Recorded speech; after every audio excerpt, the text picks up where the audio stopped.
জামাতের প্রচারণার ব্যানার খুলে নিয়ে গেছে কেউ, কিন্তু তাতে দমে যায়নি দলটির কর্মী সমর্থকরা।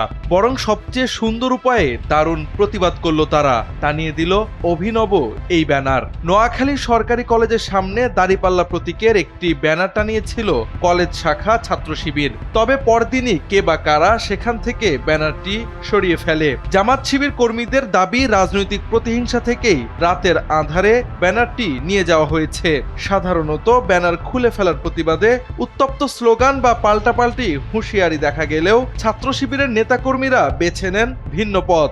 দুদিন পর ব্যানারটি যে স্থানে ছিল সেখানে নতুন কোনো রাজনৈতিক ব্যানার না লাগিয়ে তারা একটি প্রতীকী ও সচেতনতামূলক বার্তা টাঙিয়ে দেয়।